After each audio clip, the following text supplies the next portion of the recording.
we create an artificial constraint where we're matching the number of sets and therefore you're disadvantaging that outcome. I think what was a kind of a turning point for me was just thinking of agonist supersets, or your traditional superset, as a drop set. And all of a sudden my more research oriented brain is like, oh yeah, that's really, I can't be pro drop set and anti, same muscle group superset. Welcome to the N1 Experience, brought to you by N1 Education, the leader in fitness education. What's up, everybody? We have Dr. Helms back on the podcast today, and we're going to be talking all things in terms of high efficiency hypertrophy training. That means paired sets, supersets, drop sets, rest pause, and a whole bunch of amalgamations of them all together. This has become a resurgent topic of interest, I think, lately, not only because it's been in the research, but also you yourself have started implementing these things probably to a greater magnitude. So why don't you tell people what you're doing in the journey that got you to choosing this strategy? It's an interesting topic for me because I've actually been a big proponent of antagonist paired sets since the original muscle and strength training pyramid videos. That was a big part of one of my recommendations for how to make sure you rest long enough, but still improve time efficiency. So that was, believe it or not, Kassem, all the way back in 2013. I think I made those videos on my S3 and wrote about them in the first edition, which came out in 2015. Because some of the first most prolific research on this stuff was right around like 2010. There's a bunch of work by Robbins. And I think it must have been part of his or that person's, because I'm not specifically sure who they are, PhD, because they had like a review and then 2 or 3 different studies comparing bench rows and bench press, or seal rows, as the kids like to call them. So fast forward to today, that hasn't changed so much as far as my own personal implementation of it, except that now I'm doing a very high amount of volume of training. So I have just leaned into much more of the time efficient techniques, of which one of them is antagonist paired sets. But I've pretty much always structured my upper body sessions in that manner, with a push-pull, push-pull, push-pull, to be more time efficient. And that was helpful for me once I really started to notice that I seemed to need more upper body volume relative to my lower body volume. So that's more than a decade of me using this, but a lot more lately. And something that I've used a lot more as of late as well, it's drop sets and, to a limited degree, rest pause. So yeah, I do occasionally do, I would say, pairings that are purposeful, a little bit exploratory. Sometimes I'll do incline dumbbells and then follow that up with an incline dumbbell fly, if I want to make sure. Was that mostly my anterior deltoid doing the work there, or how much juice left do I have in, say, like the clavicular head of my pec? Because that's what I'm doing this press for, presumably, right? So I will occasionally do what was probably best described as a set extension technique, or I do like an agonist superset, same muscle superset. And I think you do a really good job of explaining that. How is that really different than a drop set? You can't really be against a agonist superset if you're also a proponent of drop sets, if you think about it logically. And there may be reasons, which I would love to hear your thoughts on, and not that we need to jump right to it now, on when one would be preferable over the other, which I think is an interesting conversation. In terms of pairings, I feel like traditional antagonist or non-competing paired sets were just apparently not sexy enough, because when I started coaching, that's essentially almost all I used. For some reason, that never really got talked about, and only regular supersets did. Do we have concrete definitions, or maybe what's the research qualifying definitions for exercise pairings? Because some people, a superset is just 2 exercises. And for some people, it means, it's got to be same muscle group with limited rest in between. And for other people, as long as I'm utilizing 2 exercises in some rotation, I call that a superset. And I think probably the majority of people fall into, well, anytime I'm doing multiple exercises, I call that a superset. But I know from a research perspective, there's a specific definition for a superset. Yeah, in exercise science, we get to what I would describe as like consensus-ish stuff, because it's not a unified field. No real fields are super unified, but some things can get enough of a zeitgeist, get published in a high quality journal, everyone agrees to it, or there's a high quality meta-analysis saying, hey, here's what we're talking about. An example would be that rest redistribution, cluster sets, and rest pause are all specifically different things in the literature, but they aren't necessarily described that way in practice. And there are distinctions there. And I think another important thing is just because we have a consensus definition in the research doesn't mean it necessarily needs to be applied that way colloquially. It's just that if we're going to study something, we want to make sure that we are all talking about the same thing. So agonist paired sets are your back-to-back superset of the same muscle group. Your fly after doing bench press. Your agonist antagonist superset would be that seal row bench press example, where you're primarily training the opposing muscle groups. Maybe it's a shoulder press, lat pull down, leg extension, leg curl, tricep push down, bicep curl type of deal. And then your agonist peripheral superset is where you're supersetting two things which aren't necessarily the opposing muscle actions, but they shouldn't share an agonist. So that might be squats and a tricep push down as an example. Mm-hmm. And then circuit training is where you're essentially, as NASM used to describe it, you're vertically loading or vertically structuring your workout rather than horizontally. If you look at your actual spreadsheet and you got bench press, you don't do bench press is 3 sets in a row. You then go on to the next exercise. So it's like an A-B pairing. There's lots of different ways to talk about it.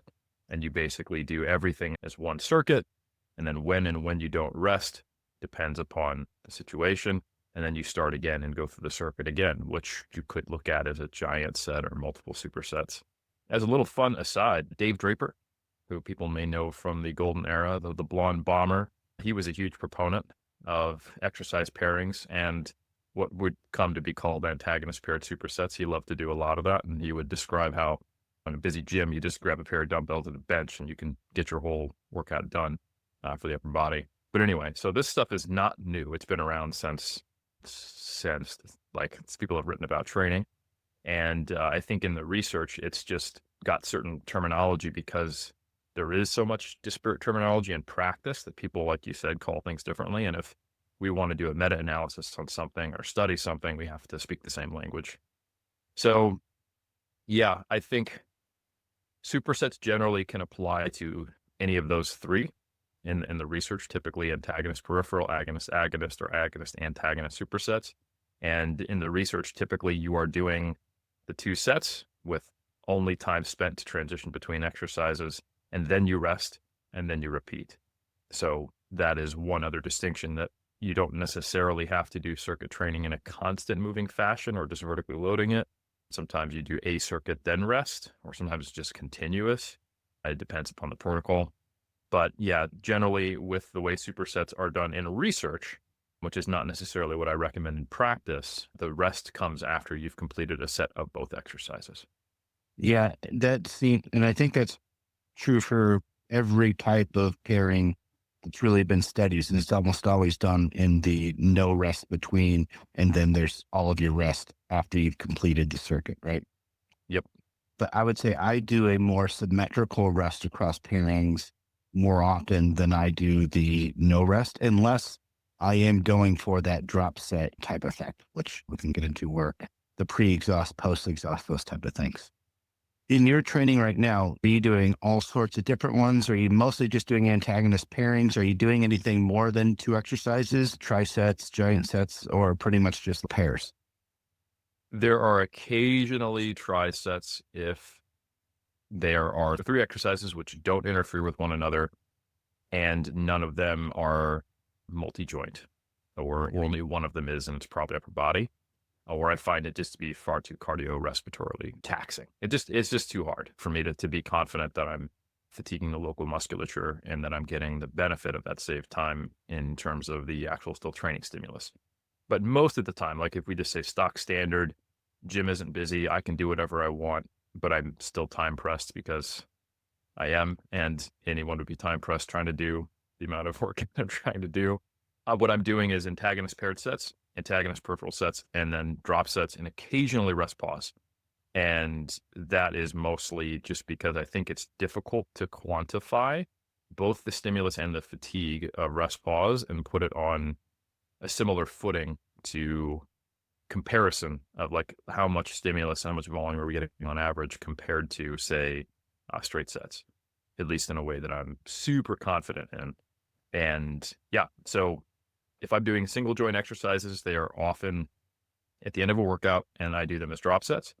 If I am doing lower body multi-joint movements, I will often do them as peripheral agonist supersets. So an example would be if I'm doing Smith machine wedged back squats, I will grab a dumbbell and do single arm overhead extension while in the rest interval. Occasionally, if I'm feeling spicy and I'm feeling like I'm in good shape, I might do hamstring curls with a leg press. That's the closest thing I'll get to as a lower body compound. You might call that an agonist antagonist superset, but probably not. And much more commonly, I will do calf raises after each set of leg press. And then I do occasionally do drop sets on calf raises, leg extensions, and leg curls. Not always. I find certain exercises for certain people, like the drops you get off, are just too large. The amount of reps that I lose, even if I drop 20 or even more, 30% of the load on leg extensions, is substantially more than like an upper body isolation exercise. So I do sometimes question if that's a pain barrier for me, or is that just it's too large of a muscle to clear out some of the metabolites, or is it the vascular occlusion from being in a seated position? I don't know. All of the above. And then for the upper body, it is, for all the compound movements, it is antagonist paired sets. And then as I get to the isolation movements, it'll be typically drop sets and occasionally rest pause. Since you've been doing this over a decade, I wonder if you'll agree. I think a person's creativity goes a long way when it comes to these pairings. And I think a mistake some people make is they get too literal with the antagonistic pairings, right? What is the reverse of a squat, right? Like a squat and then a reverse squat would be a very, very challenging superset. And so when we teach it, we really look at, it's not so much that these have to be antagonists. It's really about maybe maybe it's just an antagonist at one joint function, like the example you gave where you could do a leg curl in between leg press or something like that. And we have a whole bunch of categories that we use for pairings. And one of them is we will put things as big, small, right? So when we're doing our little model to showcase the effective pairings, what we do is we look at how much rest are you getting systemically versus how much rest are you getting locally? And then what happens if we change this into a triset, or if we do symmetrical rest and stuff like that, and showing how this stuff moves. And then when you throw in certain exercises, you can see, oh, yeah, it makes a lot more sense here. If I have a systemically demanding exercise, if I have another one that's somewhat systemically demanding, the rest interval has to go up. And it makes a lot more sense to have a symmetrical rest than trying to go exercise, and then big rest. Or you use what we call a big small approach, which is like, all right, one of the best things that you can do in terms of efficiency is to pair a very systemically demanding exercise with an exercise that has very little systemic mass, so that you're almost getting some of that systemic recovery during your other exercise. And people hate it at first if they have to pair, say, quads with biceps, especially because now it's like you have your quads with your biceps competing for the pump and the blood flow a little bit or whatnot. But a lot of people learn to really love the efficiency of, oh, I actually have really good performance this way, and it saves me time. But it's just very weird or unconventional to them at first. And I think some people do, if it's a direct agonist antagonist, I feel like maybe that is a little bit more pumpy for people. When if it's a peripheral or if it's an upper lower or whatnot, especially if you're dieting, et cetera, it could be a very different training experience. So we cover that stuff as well. Like, all right, depending on what a person qualifies as a good session that makes them feel good, you may organize these things a little bit so that there's a little bit of that kind of feel good effect that makes a person like enjoy the session and get the qualities out of it they wanted. But we essentially break things up into looking at organizing things into maximizing local recovery with enough systemic recovery. So basically what we do is to say, all right, we need at least this much systemic recovery between exercises. And then we need this much local recovery before we go back through body parts. And then we go through examples of plug and play. So I don't know if there's any principles you have regards around how you're choosing pairings that you would want to share. But before I go through any more, Yeah. I don't know if there's any parameters that you are like do's or don'ts in terms of pairings. I think you said that like you don't like to do a pairing with a primary lift, like a squat, for example. Yeah, and we don't need research to tell us this, but we do have it. There's different studies with different designs and on agonist peripheral supersets. And like when you see pretty consistently when you try to pair like bench and squat, there's some studies where average velocity is a little lower in the squat. So it makes you think even at the same load compared to the traditional just straight sets, they're probably a little bit closer to failure, that fatigue is extending. There's also a study that is on peripheral and agonist antagonist supersets that came out not too long ago by Iverson.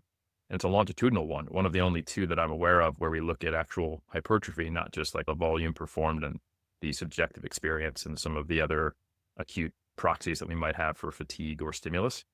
And if you look specifically at the way that Iverson set up their protocol, you see that the seated row and the lat pull down, they suffered a bit, and they were always getting paired with either the leg press or I think they were last in the order when the participants were the most fatigued. So I think that kind of, these are very intuitive things when you train. Man, it's really hard to do leg press with something else, or man, squat and bench.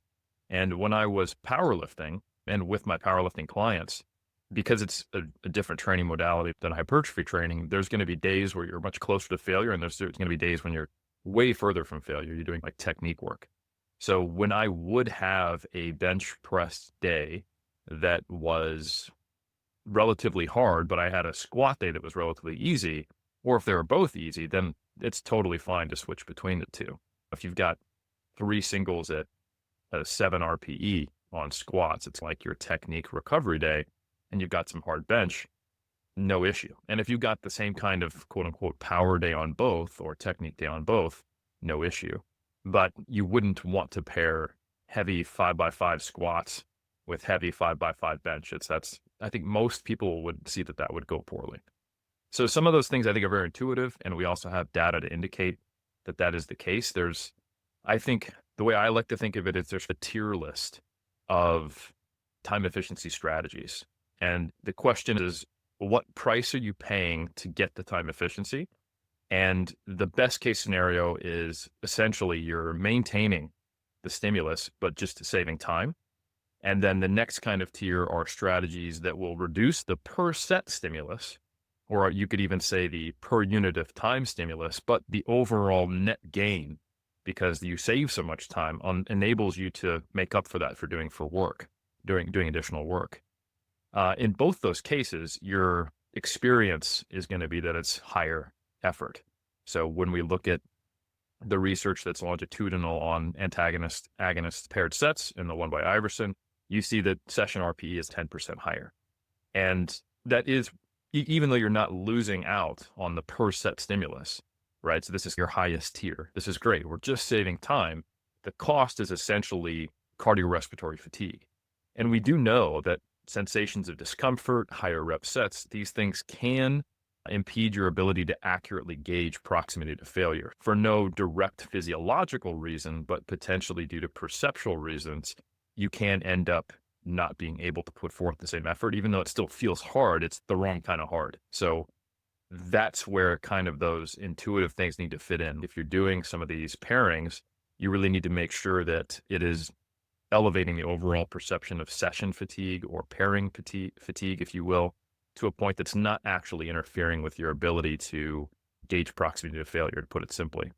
And I think that also tells you something about, okay, what rep ranges should I be working in, right? What do you pair with a 20 rep set of leg press? Breathing, nothing. Maybe calf raise, right? Or because it's just not going to go well. Not a whole lot else you can do, even if you're in fantastic cardiorespiratory shape. But if you're doing sets of 4 to 8 and you're hitting a 2 RIR, yeah, you might be able to knock out some moderate rep range, even to failure hamstring curls. It will be hard. You need to make sure you're prepared for that.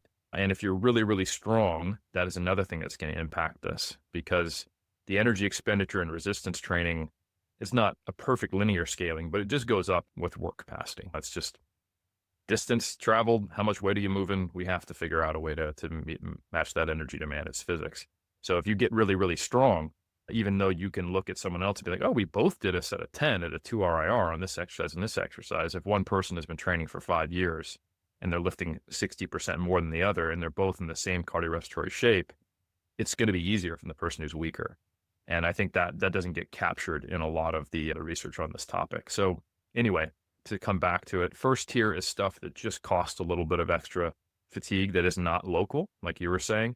And then the second tier is stuff that the local fatigue is actually impeding the per unit of time stimulus, but you save so much time that it doesn't matter. So you can, let's say I think the drop set research is a good example. We've got a couple of meta-analyses.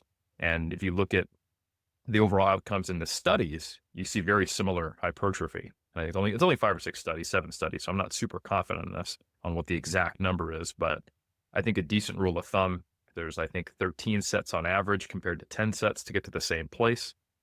If you were to do 3 sets, rest 2 minutes between sets, you're looking at 5-6 minutes of training plus rest periods.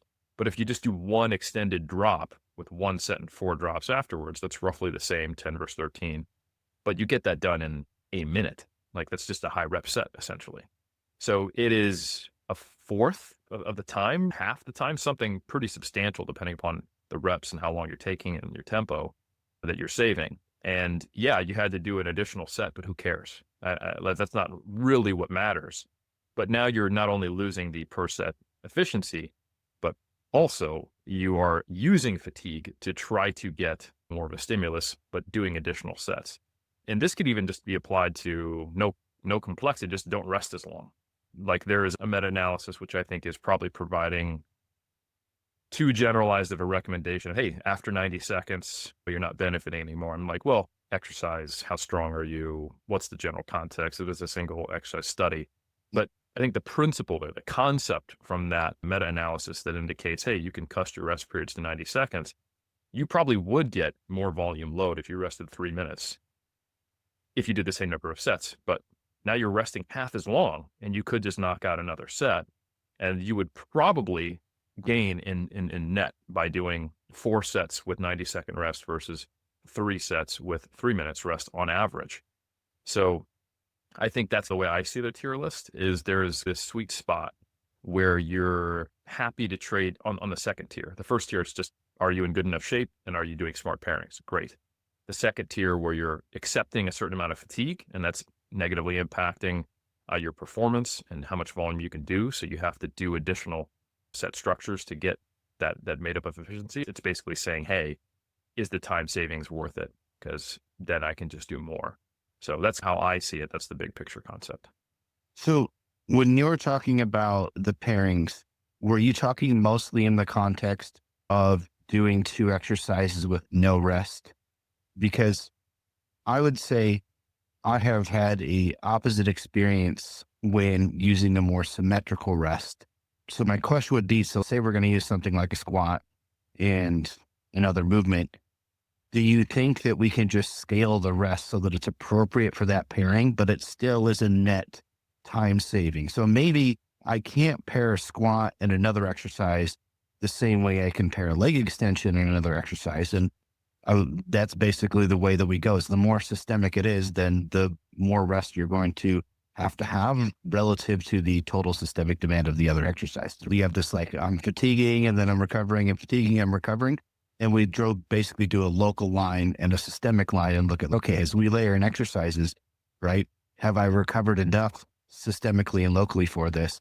And then as I do this, how am I changing that, right? Am I just flatlining the systemic fatigue? So I'm just basically getting a break in my recovery, or am I adding more fatigue that then I have to then additionally recover from? And my experience has been, like, if we just choose the appropriate window with a symmetrical method, that we're able to maintain performance and kind of the same relative RPE with even those big compounds. And sometimes I would say even more favorably, simply because I'll end up with more rest, significantly more, say, than I otherwise would. If I take a set of squat or hack squats to, like, real failure, at 5 minutes, I'm still not recovered. I'm in altitude though, so that counts for something too, right? The air is thin up here. If I throw a couple other exercises in there and then I end up having 7 minutes before I get there. Like I actually find that, oh, that's much better than me trying to time save by shortening rest, right? So I can get like a legit good 2 very close to failure, maybe 3 good working sets. But otherwise, it's so time inefficient for me to try and do just straight sets of hack squat or something like that if I'm really pushing close to failure. For if I'm being time efficient, I pretty much have one good set because I know the time to recover and do that again is just going to be so inefficient that I'm going to rely on frequency of over sessions rather than trying to get more done in that session because it's just so time efficient. But if I'm rotating exercises in there, I find that I actually can recover a lot more with a net time saving. And what I'm doing is instead of getting the prototypical 3 to 4 minutes, is now I'm getting 6, 7, 8, maybe 9 minutes before doing that big exercise. And I just choose exercises in between that aren't really going to limit that systemic recovery. So I don't know if you think that maybe if we're using a more symmetrical rest organization within the circuit, that maybe that would change things or isn't quite what the research would reflect. And also if you think that we can move the rest parameters, and even though we might need more rest for 2 big exercises if we wanted to, it would still be a net saving over straight sets of the 2. Because even if I was a big polyclinic student back in the day, and basically the majority of the programs you learned were just how to murder people. So you were supersetting front squats with weighted pull-ups and stuff like that, right? So there was a certain degree of acclimation, but you could get to the point where if I rest these things appropriately, I can still high perform them very well, but it's still going to be a much longer window than if I were to do 2 single joint exercises, but it's still a net saving compared to doing them on their own. I think the way that research is designed, it requires, just for consistency's sake, some things that are artificial just for standardization, right? The bench row 2 minutes. And that does some interesting things. So directly to your point, there's a whole bunch of acute studies where people get more volume when they do antagonist, agonist paired supersets compared to straight sets. Because what's actually happening when you go bench, row, rest, bench is you've gotten the rest period locally of the rows plus the 2 minutes compared to the straight set group that went bench 2 minutes, bench 2 minutes. So you're going, oh, where did this extra rep come from? And then across the whole session, we go, look, they got significantly more volume. And that's cool. That's a feature, not a bug. And you're potentially even getting a benefit from that in the long haul. But it also explains what's going on there. Oh, this is an artifact, if you will, of study design. What I actually do in practice is I do not time my rest periods. I never have. I also don't go, I've got to go immediately from leg thrust to leg curl. I just rest as needed to feel that I have gotten my cardiorespiratory system back to where I can perform.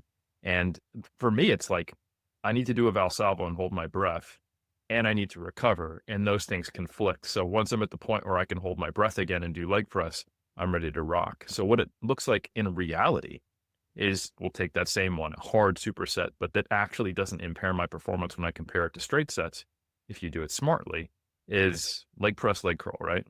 Mhm. I'll do leg press, and then as soon as I finish, I catch my breath, and then I go do leg curl, and then as soon as I finish, I catch my breath, and then I come back to leg press. So I'm technically breaking the rules. The science police have not arrested me yet. So that's good news. This may change that. So I'm going to try to keep my location disclosed after this podcast for a little while. And I think they don't have a extradition treaty with New Zealand. But yeah, so I don't do leg press, leg curl, rest. I might do that with bicep curl, tricep push down, or 2 upper body pairings, but I don't do it intentionally. I just don't need the rest to recover. So for me, the timing of when you rest should be entirely dependent upon, you mentioned having 2 lines, the local fatigue and then the central overall fatigue. So that systemic fatigue factor is what I think should be dictating when and how long you rest when you're doing these pairings that shouldn't be interfering in terms of the muscles that are being trained. And that will take care of the muscular side of it, because you're going to be getting at least that exercise plus catching your breath almost every time. So it's rare that just paying attention to your systemic fatigue levels even in someone who's in really good shape, is going to be the not sufficient to also recover locally when you're doing one of these pairings. So that's where my head's at. Occasionally, you will be able to, if you're in really good shape and you're doing two single joint movements, you don't want to rush the, like a leg extension, leg curl. That's probably a good example. Two single joint, but large muscle groups. If you just went back to back, machines are right next to each other, or they're the same machine, you could go too quickly and then you would just rest after both. But I think in most cases, I really auto-regulate that. And my personality is fine with that. And I've also been training for over 20 years. I think some people, when they first get exposed to these, they need more rules. Rules are a funny thing. When you give them to a novice, it actually alleviates anxiety and gives them a structure to train within and then actually accumulate the experience to know when there's exceptions to the rules. If you give those rules to a really experienced lifter, they realize how much they can be constraining when they don't have that ability to leverage their self-awareness, body awareness, and auto-regulate and naturally, just intuitively do those exceptions more often than not. And it seems like your training is very intuitive driven. I've screenshotted your workouts for a couple of weeks or whatever, and I just threw them into an Excel thing just to get, it's like, all right, let me just get a big picture of you. How Eric's laying this out, and nothing is repeated really in these 2 weeks. Well, maybe one workout that's 3 exercises. It's like leg press, calf raise, leg extension or something. That's like the only one that repeated. And so I'm like, he's broing it out here. He's just going in and going by the feel here or something. To some degree. So I've got a yeah. spreadsheet that has basically the way I'm training right now. Every one of my sessions has like a number of sets and then for that slot. Whether or not it becomes a drop set or rest pause or straight sets is very much dependent upon what's going on in the gym. But I think if you were to look at my volume per muscle group per week, all of a sudden it would look a lot more consistent. And so, for example, yesterday, I was supposed to do wedged Smith machine squats, but instead I did leg press. And for me, I'm strong enough on leg press that if I maintain a, say, 6 to 12 rep range at a pretty close to failure, I start to get knee pain by the end of the week because I do it 3 times a week. So that Smith machine wedge squat, which comes in between my 2 leg presses, which is my normal setup, gives me some time to have my knees not feel achy, and I can then push hard on both of those leg press sessions. Somebody was doing RDLs in the Smith machine today. So I jumped in on leg press and I did tempo, which I think to an observer, they go, oh, he's just broing it out. Why is he doing tempo leg press today? But it is in place of the wedge Smith machine squat, which served the purpose of giving me knee joint recovery while still stimulating my quads. And then for most single joint movements, whether I'm doing a bicep or a tricep exercise, my decision on whether I'm going to do a more stretch emphasis like overhead tricep or a in shoulder extension bicep is entirely dependent upon how much does my long head tendon and then my elbow tendonitis bother me that day. Because when I don't put them in a stretched position, then I'm fine. But I will always do the curl or the tricep on a day where I have a bicep or tricep exercise.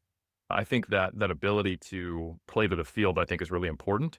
And I'm still looking every time I slot one of those exercises in at what was my previous performance, what is my 12 rep max, and I have all my records in front of me. So it's one of those things as well where I'm also not necessarily sharing every single workout that I do. But anyway, I actually, and that's not true. I don't share the video of every single exercise I do, but I do share the screenshot of the training. So you got like a complex auto-regulatory programming system that is probably what most people need, but a lot of people just want to follow what's on a page too. I want the decision made for me. Let's move on to like synergists or same muscle group pairings. I feel like those have gotten poo-pooed like a lot. I used to post more of my training and stuff. Now, if I post anything, it's always just one exercise at a time, because if I'm doing a superset or something or whatnot, somebody's always got something to say in it. I'm regretting caving to avoiding the annoyance of that. Kaz, I get That's it. what it is. Literally every day. Literally every day. I have a message request going 32 sets in an hour. How do you do that? And isn't that inefficient? And you probably notice like maybe twice every 2 weeks, if you're following my stories, I go, just as a reminder for people who haven't seen this, everything is drop sets or paired sets. Everything. And I'm not in the gym to talk to people. I'm not. I think people don't understand how much time they could be saving by actually just resting 3 minutes. If you actually just rested 3 minutes between sets and exercises, you would be out of there a lot faster than most people realize. Yeah. I think people that dilly-dally also don't account for how much time they lose outside of that rest and work ratio of their working sets. Like it takes them substantially longer to set up their exercise and warm up because there's no pressure on them at that point in time.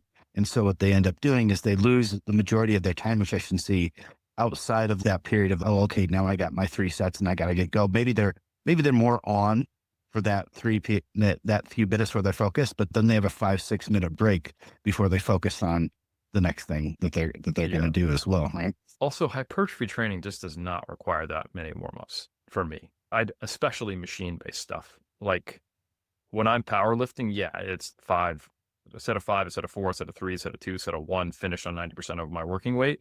When I'm bodybuilding, it's let me do 1 set for relatively high reps, and then I'll get into the next set. And sometimes if I'm feeling good, it's the second exercise on a movement. Maybe sometimes, for example, like on leg extensions, I will sometimes do a high rep set to failure as my first set. And I know that's going to hurt my next volume. Why wouldn't you do a reverse pyramid? Because I'm 41, turning 42, and my knee hurts. And by the time I've done 10 reps, now my knee feeling good. So why don't I just do a set of 20 and I've warmed up in the first half of the set, right? And then I take it close to failure, and then I go up and load. And oh my God, you didn't with 20 rep set to failure. Then you went up and load, but you would have got more volume if you'd done the heavy set first. I don't think it matters. And I'm saving more time because I'm doing that high rep set that seems to bring more knee comfort than the other way around. So I probably do no more than 2 warm-up sets on the vast majority of the exercises that I do when I'm doing hypertrophy training. Maybe 3 on something like a cambered bar bench, because it's pretty extreme range of motion and it's relatively heavy. If I'm doing 100 kilos and I'm, getting my hand that deep, I'm not just going to jump right into that, or leg press or RDLs. But outside of those 3 movements, it's almost always 1 or 2 warm-up sets tops. And on general, you're training in more of a moderate to high rep range for things, I think, right? That's the time saver right there is if you use higher rep sets, you don't have to spend as much time warming up. Absolutely. And yeah, like the ones that I gave you are ones where I'm training in the 4 to 8 rep range as well. So those are obviously the load is higher and you have to build up to feeling comfortable with that. But almost everything else is more like your 6 to 15. Yeah. When I look at, say, muscle group supersets, I'm either looking at them as I want them to function as 2 separate entities, or basically I'm trying to combine them together for one effect, right? And so if I'm trying to combine them together for one effect, that's usually when I'm going to sandwich them together with little to no rest in between.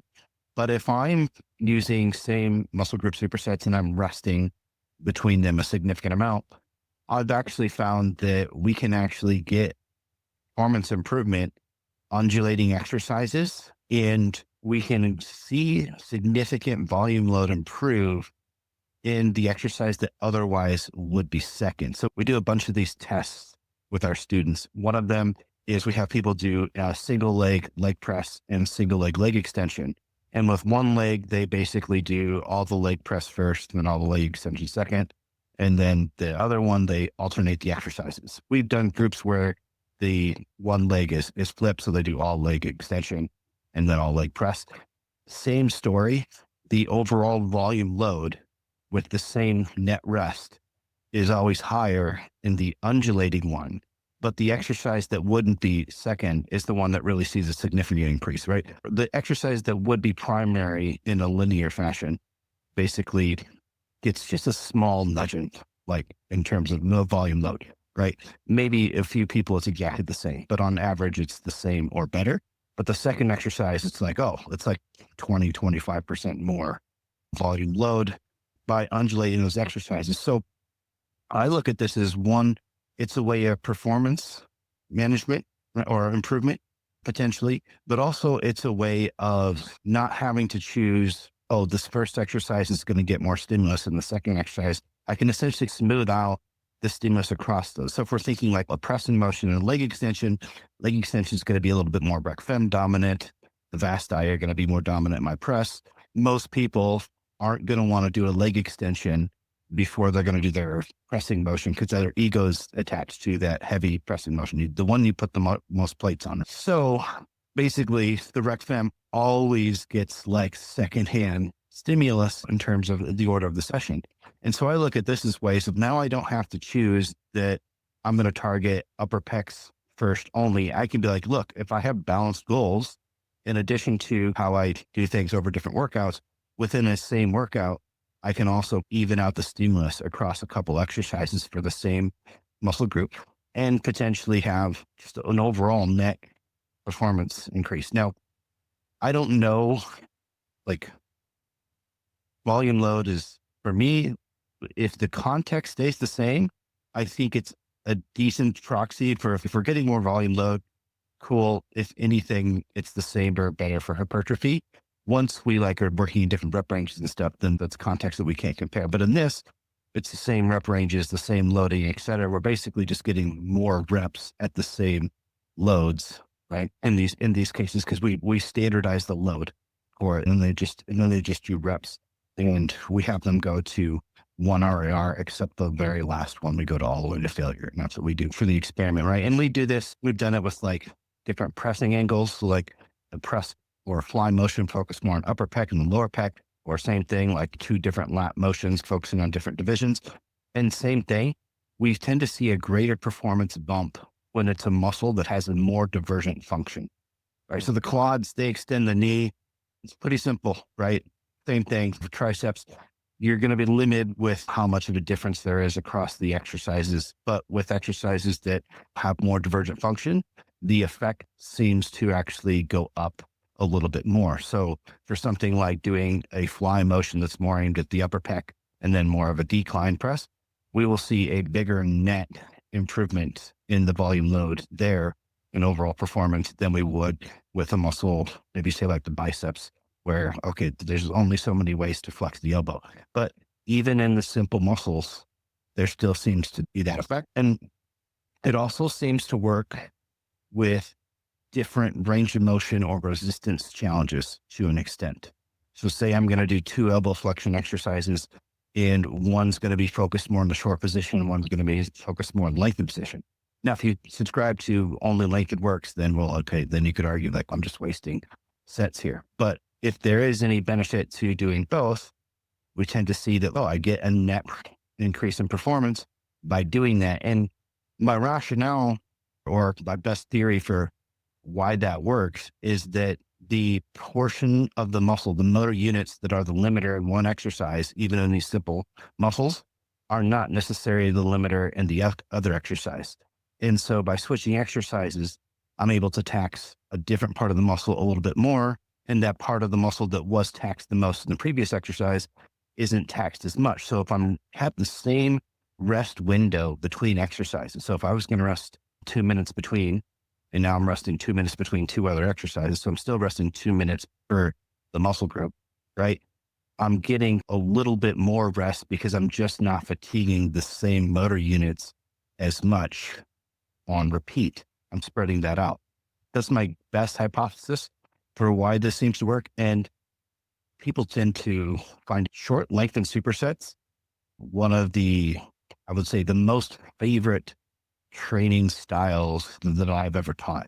And it's because they hit all of the feeling proxies, right? You got the squeeze, you got the stretch, it's very pumpy, your performance is overall good. And who knows, maybe there's a psychological component to this as well that influences the RPE or the relative RPE of this style. Maybe there's something if it's just less uncomfortable repeating the same movement pattern for that muscle. Maybe the simple variation in there, maybe there's something about the afferent effect of, hey, not having that again.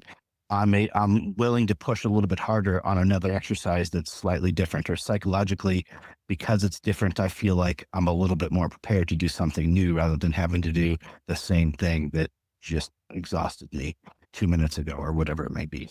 So we use a lot of either same or synergist type things.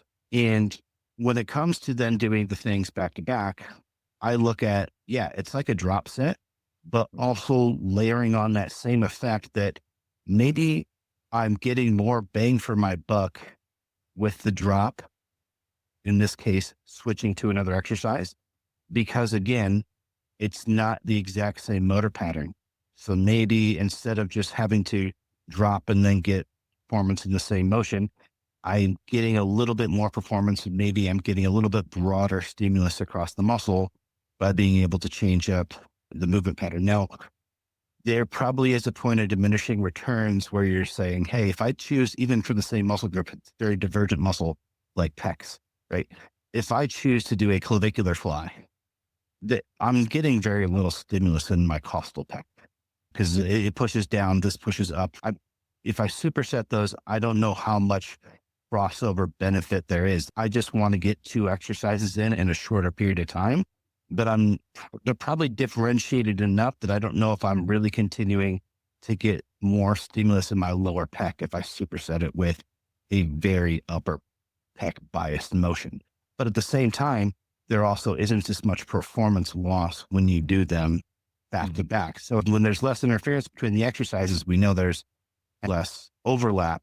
So there's probably a sweet spot in there where if you're like trying to continue the stimulus within a certain portion of the muscle, that you can't deviate too far from that, either strategy is okay.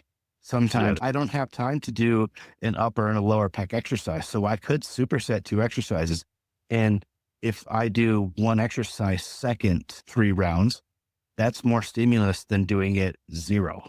We're still getting close to proximity to failure, just not at the same relative loading. So maybe I don't get quite as many motor units or muscle fiber stimulated as it would have been fresh, but still the ones that do get stimulated, I'm getting into that quote unquote effective reps realm where we have the involuntary slowing, et cetera.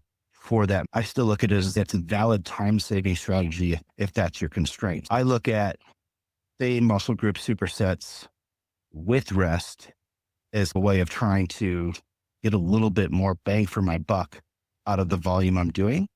And then I look at doing them together as a way of saying, hey, this is like a drop set, but maybe I'm just with a little bit of performance boost because I don't have to drop as much. But I could choose 2 things that are so different that it might start getting inappropriate to look at it through the drop set lens because we're just diverging what motor units are being recruited so much. But you're not going to have that in triceps and biceps and quads and stuff. It's really going to be pecs, lats, delts, the convergent fan-shaped muscles where you have those opportunities. Right.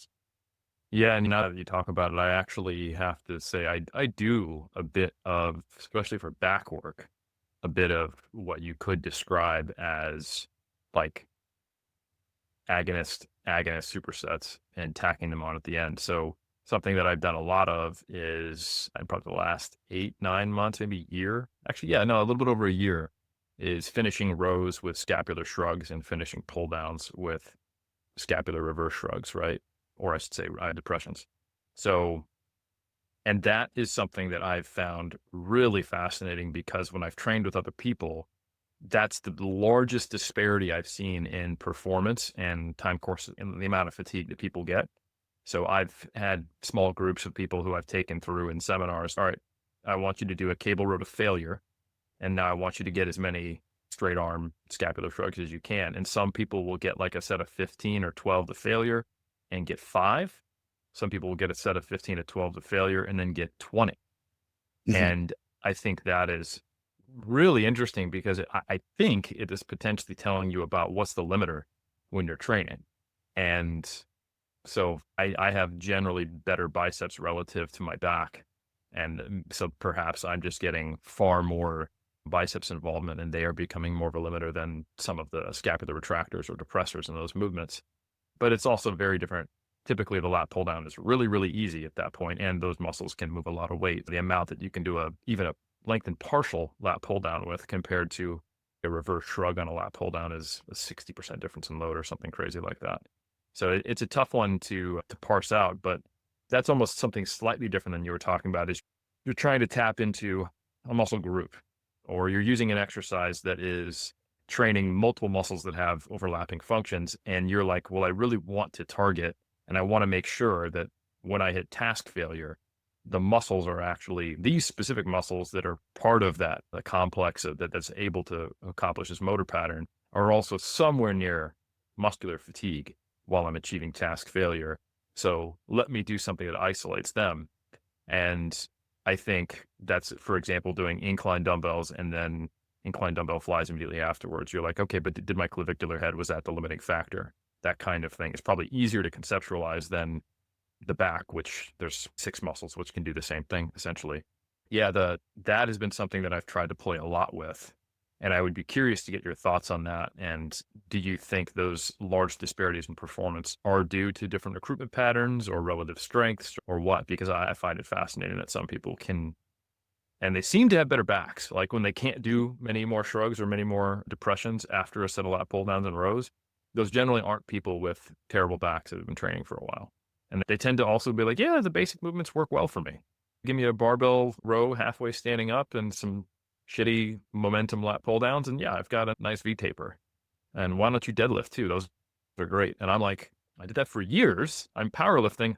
I have a terrible back. Well, that's not true, but my back is a weak point. And I've done the Dorian Yates and powerlifters approved back training that it seems like your standard back privileged people are able to get away with. So I don't know. Yeah. There's a big difference between the muscles and the leverage that do retraction versus shoulder extension. A host of the muscles that do shoulder extension are dependent on retraction. So if you look at force and leverage, we are basically designed to be stronger at protraction retraction than we are then at the glenohumeral joint, which makes sense because we'd want to be able to have the dominoes fall in the correct order, if you will. If somebody has a big disparity between what they can do in a shoulder extension pattern, that means that basically the amount of strength that they have or strength reserve that they have in the rhomboids and in the traps and in the lats is significantly greater than the shoulder extension capacity they have in the lats, the teres major, et cetera. This is one of the reasons where I think lats is just something that people have gotten or misunderstood so much. The leverage they have to do shoulder extension is like between 1/10 and 1/5, depending on the individual, that it does have to do retraction and depression, because its pivot point is the sternoclavicular joint to do retraction. So it's got a leverage that's basically half your shoulder width to retract or to depress. But to shoulder extend, its leverage is like this tiny little baby thing. What that means is if we paralyzed your teres and your post delt, right? And then you tried to do a pull down, you would do 0 shoulder extension. You would just depress or you would just retract. The only way we're able to actually shoulder extend is by having those other muscles layered on there so that the net force at the glenohumeral joint exceeds that of the sternoclavicular. So in that instance, if what you qualify as a good back is somebody that's got a massive teres and big rear delts, if that's part of what you're looking at, yeah, then it would make sense that by bodybuilding standards, you can't ask for much of a better V taper than having huge delts and teres major, right? Arguably, that's better than having bigger lats from a pure aesthetics perspective until you just get humongous, right? So if you're looking at that, that could be why you see that. And also that potentially it could be that the people that, I don't want to say cheat, but that maybe rely more on accelerating movement with their mid back, those might be the people that then can go on further or something. Like it's tough to say because there's so many motor strategies a person can have relative to their structure and their relative tissue size and strength.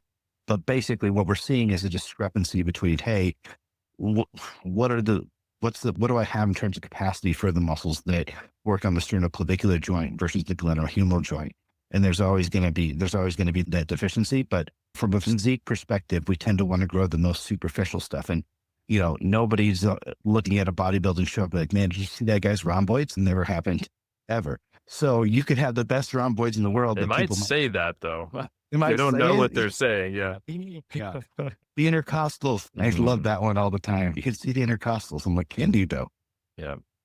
That's their serratus, but sure. Yeah.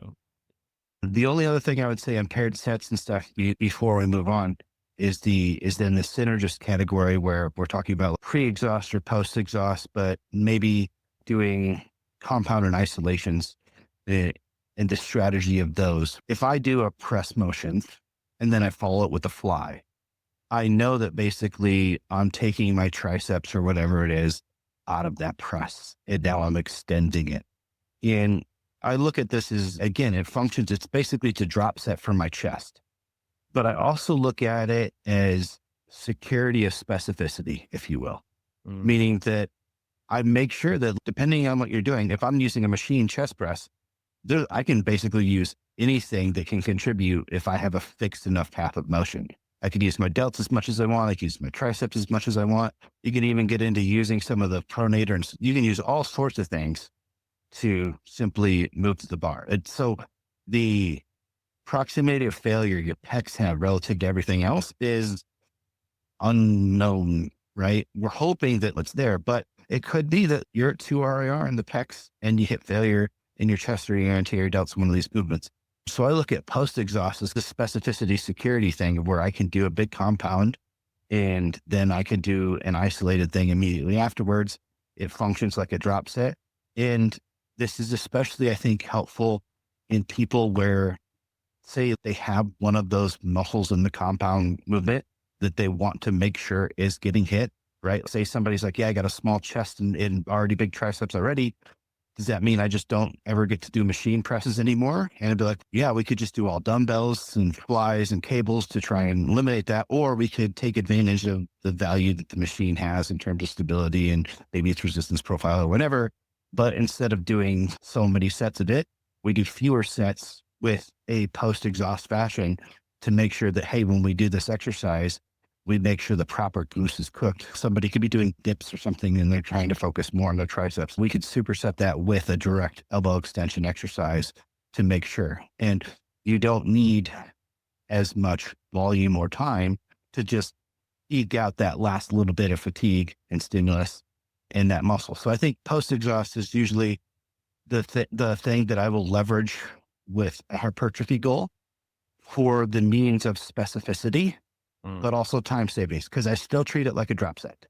If it's a post-exhaust, we're going from a more compound movement. Sometimes I will consider a big movement and then a small movement, but relatively the same. You could think of moving into lengthened partials as a post-exhaust if you wanted to, or I could move from an exercise that has a fairly, like, it's challenging the whole way through, to an exercise now that only has the challenge in a small limited part of the motion that I focus on. I still consider that a post-exhaust, but again, we're probably looking at, hey, I'm just trying to make sure these certain motor units are really taxed in that case, rather than one muscle over another. So an example for that kind of goes back to what we were talking about. Like, so I have sometimes done lat pull downs, letting it decay into I'm barely getting any shoulder extension, and then moving into depressions on the lat pull down. That's the idea of, I want to actually make sure that I'm exhausting the lat on this and not other things that can do shoulder extension. Which I think that's probably one of the most important places to do it, because you're essentially banking on the lat getting all that stimulus out of an exercise that basically it's the primary thing loaded in that exercise is not the primary function of the lats. Like shoulder extension, adduction is a secondary function of the lat. It's less strong function. It's got a rotation and extension adduction function, and it's got a sternoclavicular action. If we go by its leverage and what joint it would actually act on in context, this is its primary joint. This is its secondary joint. And so the odds that something else is getting you close. And the other thing is you're also removing the neural drive and the afferent feedback from all of the muscles that you just eliminated from the movement. So basically you have your grip left, but your biceps don't have to work that hard. Your delts and all that other stuff, basically all the afferent feedback from those guys gets to go off. So your relative RIR and RPE shifts more towards specific to the lats as well as the movement pattern. And for those type of movements, one of my favorite things to do is what we call reverse drops, which is instead of having to do a gazillion reps, is actually increase the load a certain amount. It probably especially depends on the rep range you're working in, but let's consider that if you already did a fairly high number of reps on your pull down, and then you decide to go at this, you might now be working at like a 30, 40 RM for the lats. And I tend to lean towards trying to keep that intensity window a little bit lower. Yeah, it's hard to get actually close to failure and know that you're there, not just perceptually there. And it's an really extended set if you did 12 than 30, right? Something that I have seen in some anatomy textbooks, and I haven't been able to hunt down the actual solid reference, and maybe it's just actually from direct observation of cadavers, is there seems to be, at least according to these textbooks, a fair amount of individual anatomical differences in where the lats attach, that for some people they do or do not attach on the scapula, which I would think would probably impact how effective some of these strategies would be as well. This is my theory on the scapula thing. I would say there's probably a good chance that the lat inserts on just about everybody's scapula. But when we're talking about the reality of who we're doing dissections on and how challenging it is, that it's very, very easy to miss some of these subtle attachments. That's why you have to a lot of times go to older anatomy textbooks where they will talk about attachments to the intramuscular septums and things like that, because the amount of detail and precision that's needed, especially given that most cadavers are very old and atrophied people, I lean towards that if we're finding a good amount of this, it may be possible that it's just very genetic variation, but I lean towards it's probably present more often than we see it, because in that population and because of the people doing the dissections, that stuff gets missed a lot. Having done those myself, completely empathize with how difficult it is to start separating stuff when you're starting to look at the tissue at that nuanced of a level of what is this? Is this really attached to that? I don't know. And then you also have variations of the assertion where it can go on both sides of the teres major instead of just one side of the teres major. I think it's Conor McGregor is one of the people that has visibly a separated lat around his teres. And so when he's doing his weight cut flex, you can see that. But you can imagine the implications on like how people would feel like going overhead into external rotation if their lat basically goes on both sides of the teres, because basically it's scissoring that muscle as you would go into this position where you're bringing your arm up overhead.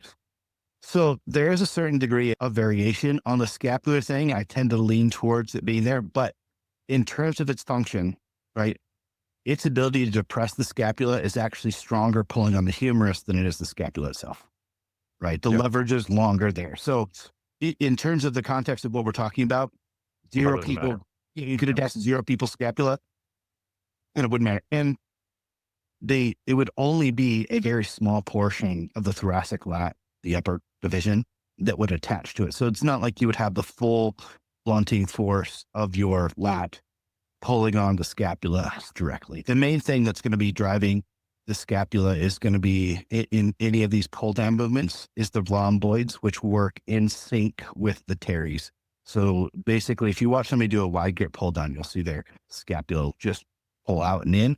And basically, that's them doing shoulder adduction by the rhomboid pulling on the scapula. And then the teres is attached from the scapula to the humerus, right? And so basically, those two things are functioning like one muscle to pull the arm back in, right? Which is why a lot of people don't realize how much of the upper back is involved in something like a pull down, doing the adduction component, right? But then if we're talking about depression, the rhomboids do relative elevation. That's why doing the reverse shrug type exercise at the end is going to be so much more specific to the lats, because it's all those upper back muscles and all those other shoulder extensors are basically no longer going to be in play. The lower traps is basically the only other thing that can really help. So from a muscle perspective and a leverage perspective, your lats definitely are going to be the stronger depressor than the lower trap. I think that's where, personally, I tend to use the most, I guess you call it specificity insurance. Yeah, I've done it. I would like to have a little more clavicular pack, like who wouldn't, but I don't. It's not like what I would consider a glaring goal. Oh man, you got to make sure after you're done pressing that upper pack is fatigued. And I find I have relatively uniform fatigue when I do pressing. So, but as a coach and as what I've seen just in the trenches and then as an athlete, the back and the glutes are where you often, and this is probably also because the demands of physique sport, you have certain divisions which want so much glutes, and the back is such an important component of the X-frame, the V-taper, and the perception of shows are one from the back type of deal. And I think it is the most common, I would say, upper body deficient muscle in people generally would be their ability to have a nice V-taper and good back. I've often played around with doing a back, or I should say a glute exercise after a high stance leg press or some type of what should be a glute dominant press, and then been, oh, surprised, I got a lot of juice left in my glutes. Or same thing with the back, like I was describing earlier. Yeah. People don't realize how much more it takes to get out of the back, because when you look at the architecture of the muscles, it's like you have a bunch of blankets laying on top of each other. Whereas in other areas of the body, you have muscles that are just in these little compartments and bulbs. So you don't have to have as much muscle density to really show separation. But on the back, how thick are the lats? So they're not very thick, right? All of these muscles are very, we'll say, spread out and laid on top of each other. Every millimeter that you can get in terms of thickness back there makes a difference. It needs to be substantial to be able to see that separation. Whereas on the front of the body, like what's under your pecs? Nothing, right? So how big do your pecs need to be to have a nice pec line? They don't have to be that big, but to be able to have that visible line between your lats and your teres and then your rear delts, this is tough, because essentially what I'm trying to do is I'm trying to make this whole blanket thicker, right? I'm making it bigger, but there's so much surface area that to make it visibly have that 3D look, I have to add a substantial amount of muscle. We talk about muscle thickness. If you were to measure like, oh yeah, gained a few millimeters of muscle thickness in my bicep. If you gained that equal amount of muscle thickness in your lats, we'd be talking about 5 times the additional actual muscle mass being added just because of the surface area there, right? Okay, let's move on to drop sets. Just, I don't know, is this one your favorite? I just feel like that was the one you seem to be getting the most excited about. Yeah, they're fast. You can just stay exactly on the same piece of equipment. And yeah, and I am very data driven in the way my brain works. When I see, oh, like I just got to do one extra set in most cases, and I'm equivalent to 3 straight sets, then why wouldn't I do a drop set here? And that I generally do them on single joint movements or quote unquote isolation movements, and they're nice and time efficient. So I did to do it for like non-complicated movements for sure. So my questions around drop sets for you are going to be the parameters of it, because that'll help us compare it to rest pause. One of them is the intensity window. So I look at the difference between rest pause and drop set very superficially as well. With the rest pause, I'm basically maintaining the same intensity. So it's basically same intensity, as many reps as I can at that intensity. Whereas with drop sets, it's like, all right, now I have a window, whatever I start with and where I end at. And I'm curious if you have any parameters around that. Me personally, I like to probably stay most of the time above, if we use 1RM percentages here, most of the time above 50. I'll go down to 40, but very rarely will I go to 30, and pretty much never will I continue to go below that. I just think that at that point in time, I'd rather do 2 drop sets with fewer drops than like one thing with a gazillion drops, if you will, in terms of not only efficiency, but I don't know. It's hard to sell the effectiveness once the load gets super, super low. Yeah.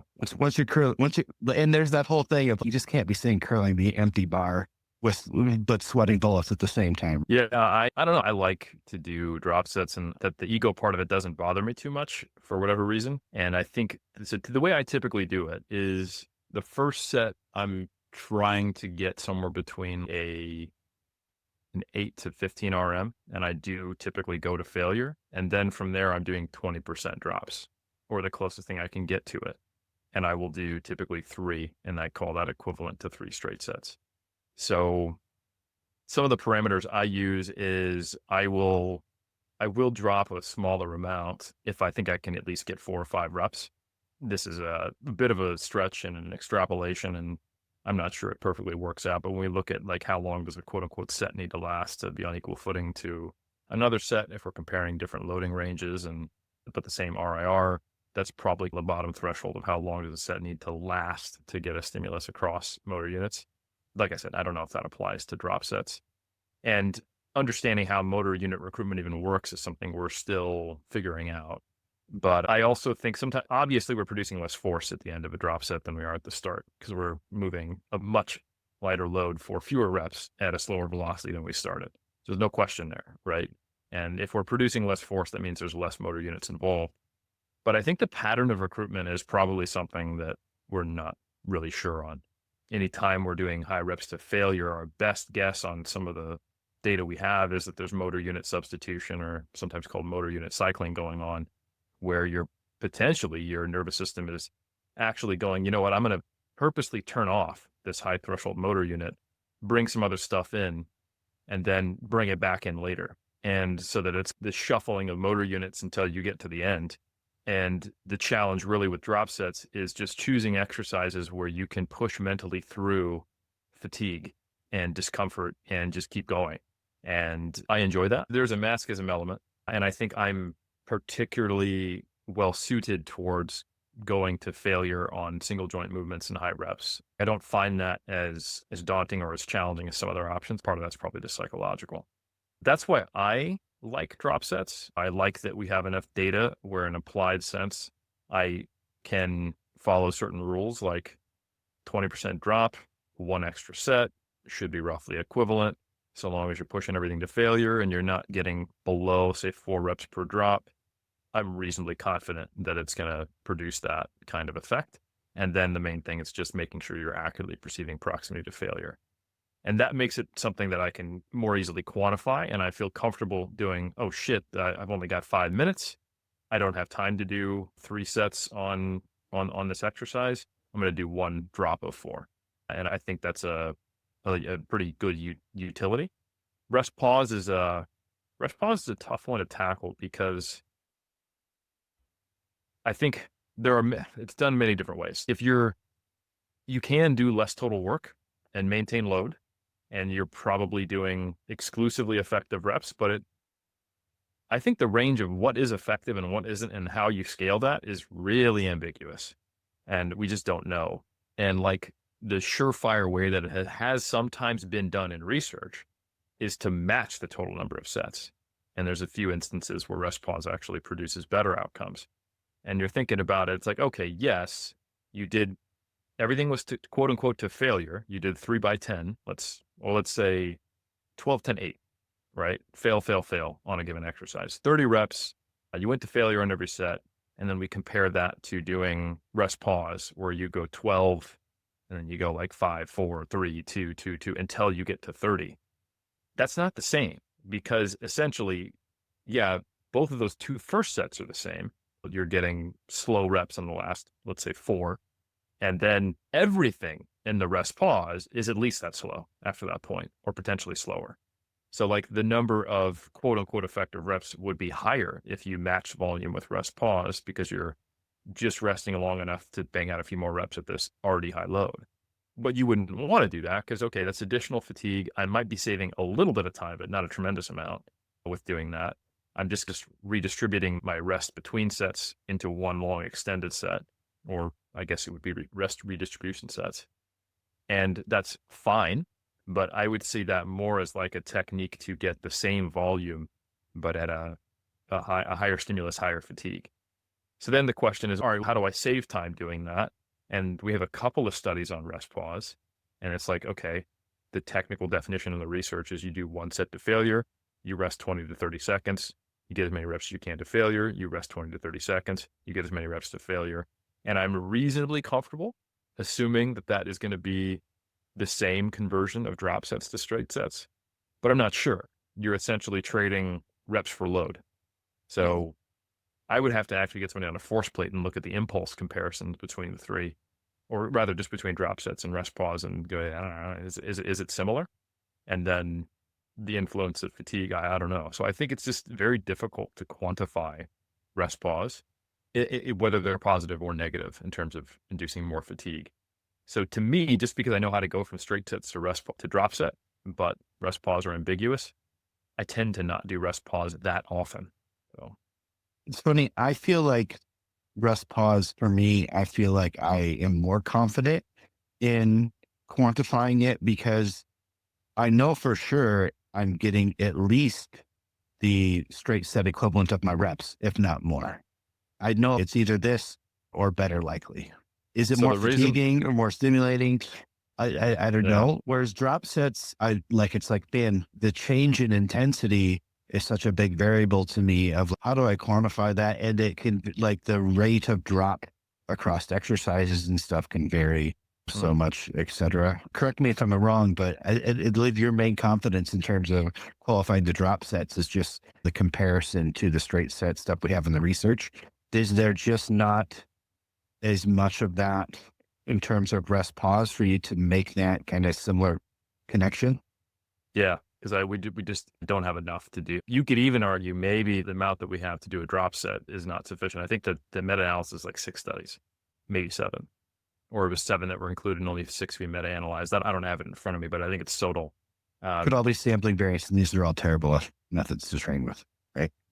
Absolutely. I think the likelihood of it just being sampling variance with the drop sets because you have 7 studies is low-ish. I don't think it's going to completely flip if we double the number of studies to be like, actually, it's slightly worse.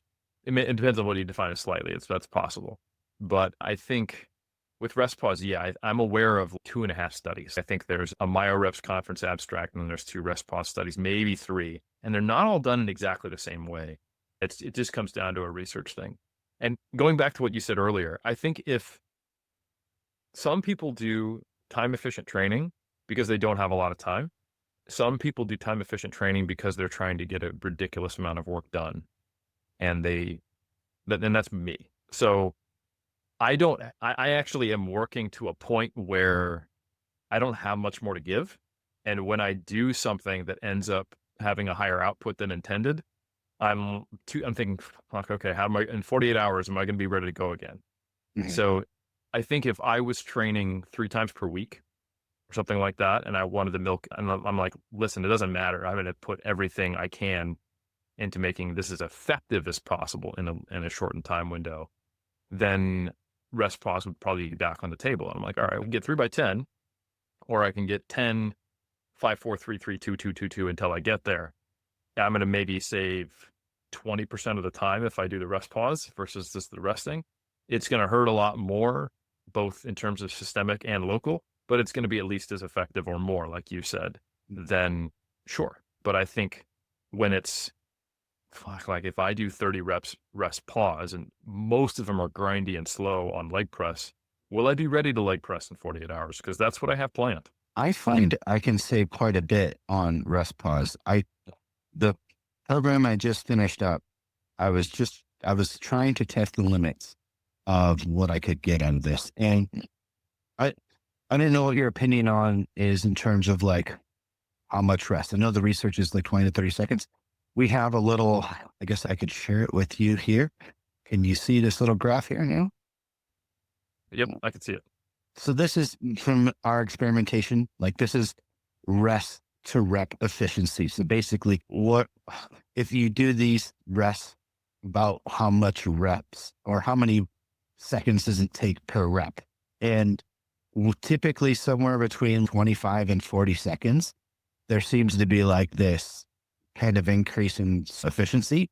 Maybe physiologically that makes sense because I think it takes around 30 seconds for you to replenish about half your initial ATP and levels, and then your replenishment starts to come down. But oddly enough, there's this other peak that happens right around the 3-minute mark, which is, yeah, interesting.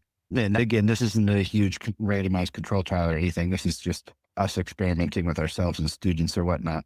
But so based off of that, I basically try and find the rest interval that allows me to get half or just slightly over repetitions on the first segment. So basically, I'll do my primary set either to failure. Usually I'll do 1 RIR on the primary set, and then I'll do failure on all of the subsequent ones. And I use the repetitions I can get to gauge whether I'm in that kind of efficiency window. So for some exercises, for me, it could be in 30 seconds. For others, it could be as much as 40 or 45 seconds. But I can get the equivalent of 3 sets to failure done, like in terms of rep wise, in between 3 and 4 minutes using that window, which is a substantial time saving for if I was to do it and actually fully recover. When you're saying 20% rest, I guess I've just experienced a much larger rest saving than that. And I've done these before where you use very low, like it's just like a couple breaths and you go again. Like I've found like the 10, 15 that you get like a rep or two. I found that to be like, okay, maybe if your goal is just like you're doing one extra to just get a couple extra reps or something or two. But anytime we're talking about doing 2, 3, or 4 like segments of these things, I worked up to 6. And that's when I was like, yeah, okay, I'm done testing. The sweet spot seemed to be like around 4 rest pauses that I could do 4 additional segments. So primary and 4 additional ones. And then we'll say the fun fact kind of over after, after the 4th round. Oddly enough, for whatever reason, like leg curls were one of the things that I performed really well on, which most people have the opposite experience. I'm missing a hamstring though, so maybe that's my secret, right? If you cut one out, I cut out the limiting hamstring when I did my knee surgery. So now you got no limits. it can't be fatigued if it doesn't exist, right? So I found them to be a decently good time saving method. So in terms of deciding between the two, like practical, I think, is the first thing that we go by. Some things just suit them better to one or the other. Some things suit themselves poorly to both. Like the things where you have to rack and unrack tend to not suit to either. But things where weight changes are really easy, cool, drop sets are great. Where weight changes are hard, rest pauses. Basically, that's the guidance we give is first off, just don't make the training session more difficult than it needs to be by trying to implement an impractical method. And then you can utilize both of these strategies. But then in terms of a goal-based effect, it really comes down to, I think, what we want to do with intensity. And I'm not sure what your thoughts are on the very subtle evidence that maybe there's benefits to training at a range of intensities. And then the question is, all right, does a drop set cover those bases, even though it's one set versus, oh, I did a set or an exercise here at lower intensity, and then I did this at higher intensity? Is a drop set a way of like covering that intensity range very quickly? So potentially you could look at it like that. And it's not just what I want to cover, it's also then what you're limited by. So for instance, say I want to have a heavier primary set.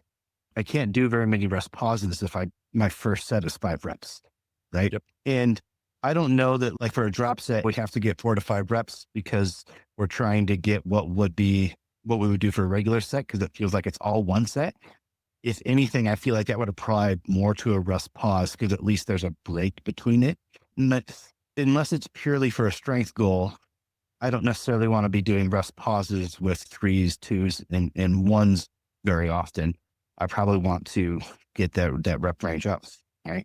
And then same thing, if my primary set is higher reps, I'm hesitant to do drop sets in that instance with the fact that I don't have much of the intensity range to work with before I feel like maybe we're getting to the point where this is either going to be unproductive or really inefficient or just very hard to actually gauge relative effort because we're going too low intensity. But then the other thing is that you can mix and match them. And you can also do a rest drop.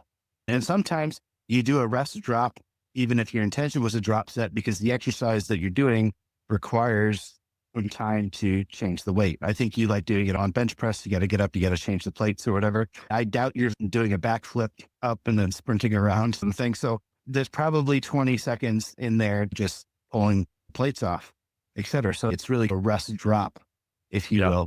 I look at it as you can utilize these based off of where I'm starting, where do I want to go? And then how do I not leave the intensity window that I'm trying to stay in or intentionally go to? So a lot of times what I'll do is for lower rep stuff is it might be a primary set, a drop set into some rest pauses as a way of doing that. Or in a moderate set, I start with rest pauses and then I'll do a drop back into rest pauses as a way to basically maintain a given rep range. So say start 10 to 12 reps. After 2 rest pauses, I'm down in that 4 to 5 rep range. I could do a drop and then I'll be back up in the 8, 9 rep range. And then I could do another rest pause at 5 or 6 or whatever. And basically I stayed in that window over the course doing rest pause, drop, couple rest pause type of thing. No, I do similar things. Yeah. So there's certain movements which I find might be better so drop sets are more time efficient than rest pause. And it sounds like it depends upon other factors on how time efficient rest pause are compared to straight sets. I find sometimes so for example, you would think bench press is one where you want to change the weights on. This would be a good one for rest pause.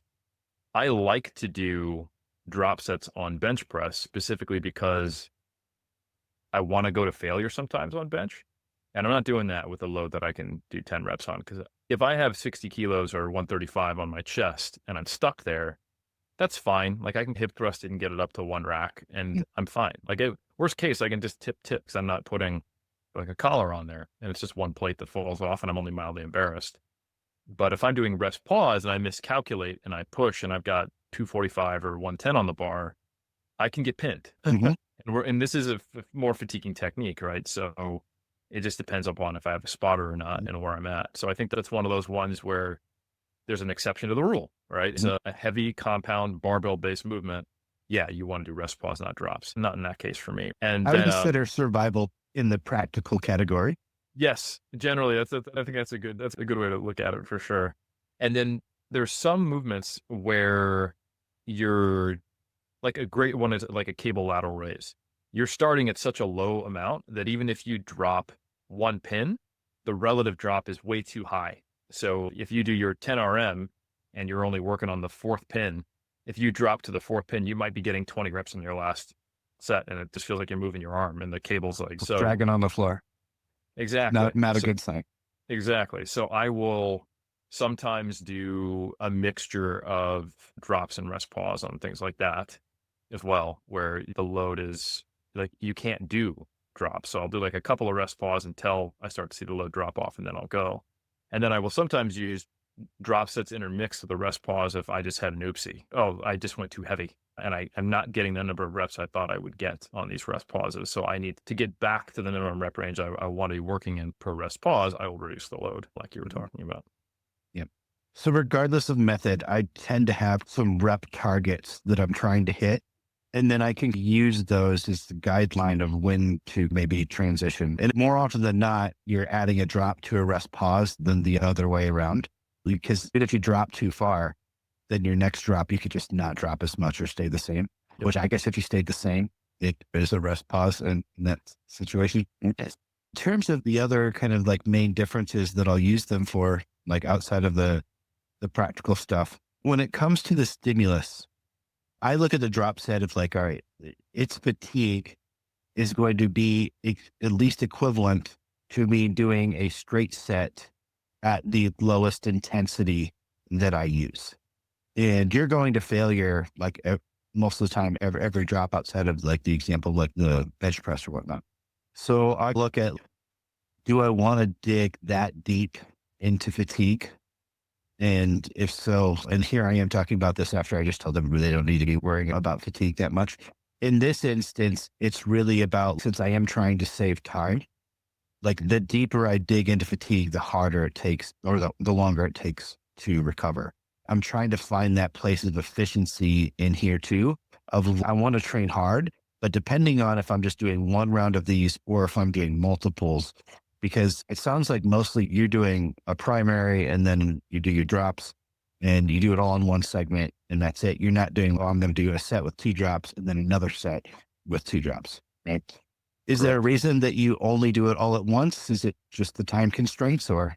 The time constraints, the exercise order, and then the distribution of my overall week. So most of the time when I'm doing drops, it's going to be on bicep, tricep, quad, or hamstring isolation most of the time. So I have done an upper body workout that is a mixture of pushing and pulling across different rep ranges, mostly straight sets, but of course, antagonist paired sets.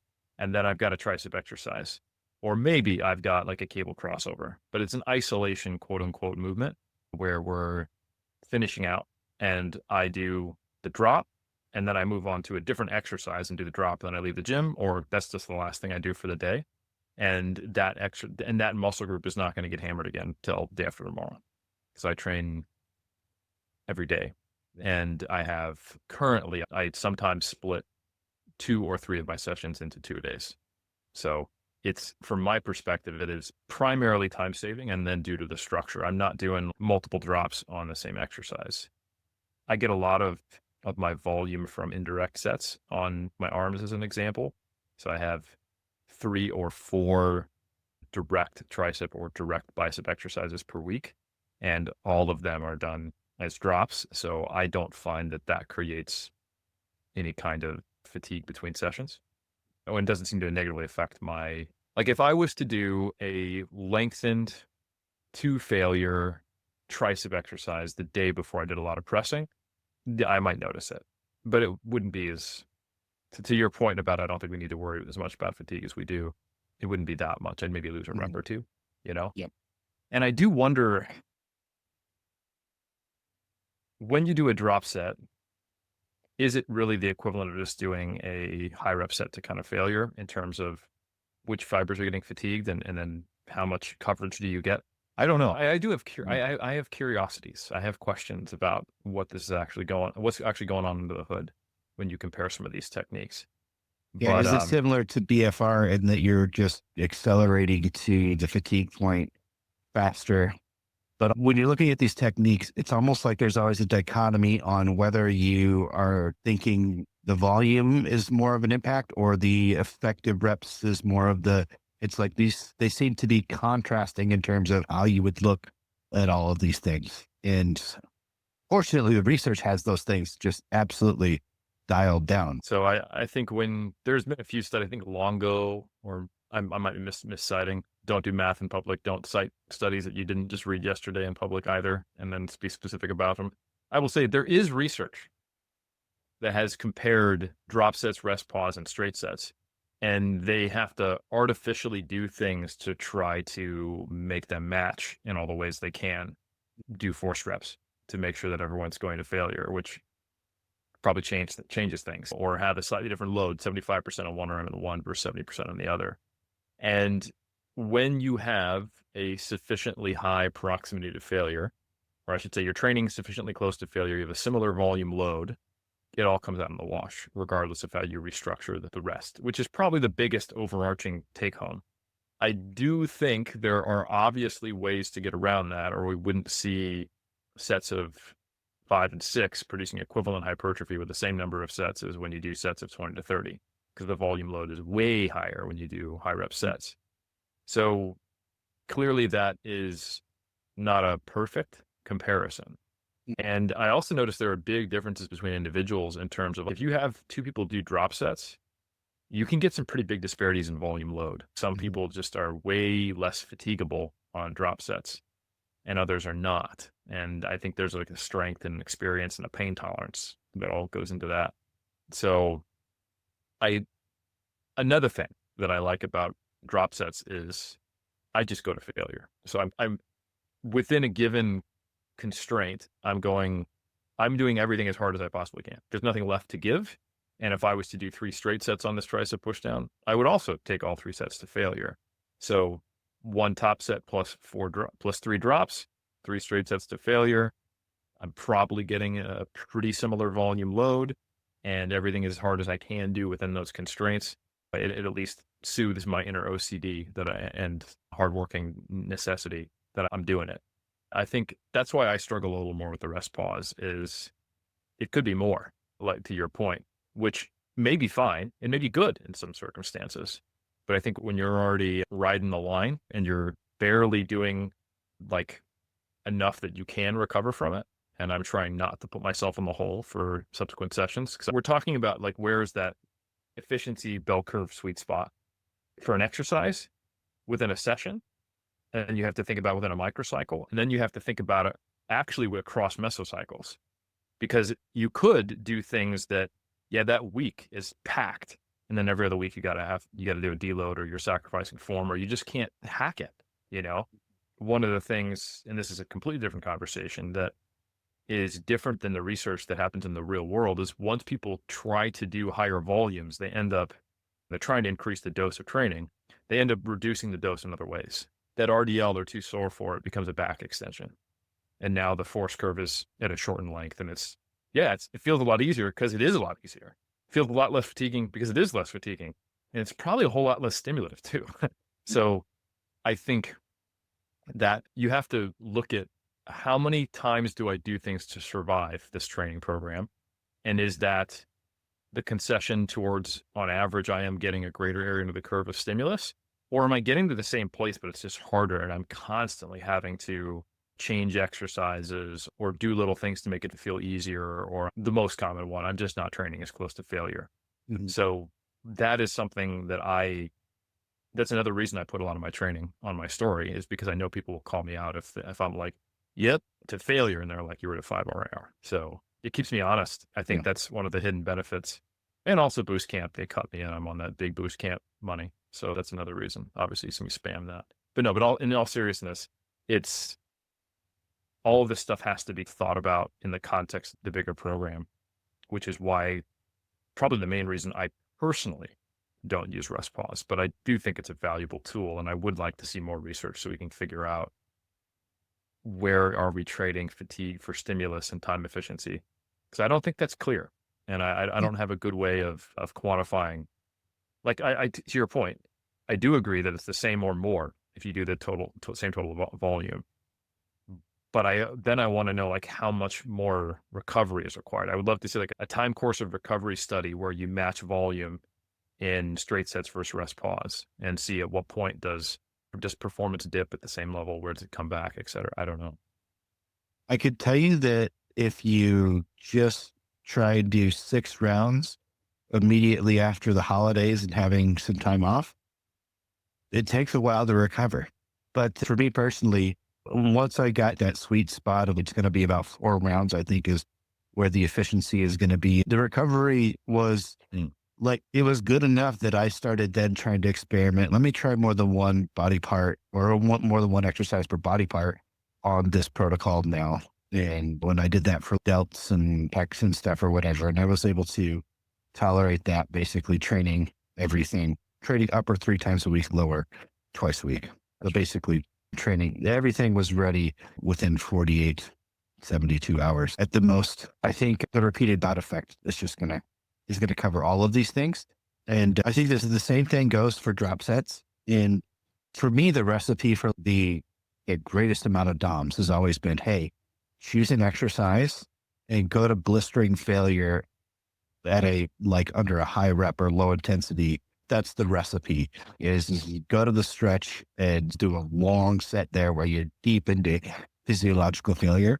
So I could see that on certain exercises, you might find one more fatiguing than the other because of the way it might interplay with the stretch, et cetera, on those, and vice versa, right? There might be certain ones where the load management of rest pause, things that are a little bit more systemically demanding or whatnot, rest pause might feel like it's just a little bit more fatiguing because you're just having to stay under that load over and over again versus getting a little bit of load unburdened from you each time. And then I think just from a volume perspective, a drop set, if we did a similar amount of segments, you're getting a little bit more volume load, but like the relative strain, I would say, is higher under rest pause because it doesn't scale. Like as you drop load, like how strain, if I can use that as a proxy word here, of how difficult an exercise feels, doesn't scale at the same rate as volume load. Things can get lighter and feel significantly easier faster than they're getting lighter, right? You take a couple percent off. Oh, it's a huge difference. It's not going from 85 to 80% or 85 to 75% is a huge, like it feels way more than 10% easier when you do those drops. So the philosophical question I want to end the discussion with is, most people look at this as like just time saving stuff, if they even look at it at all. And my question is, is that where we just relegate these things to? Or Is it simply just the fact of how we're standardizing and comparing these things, right? So to me, and I think this is where a lot of the poor science communication has been on these topics, is they're communicated without regards of how these things are compared.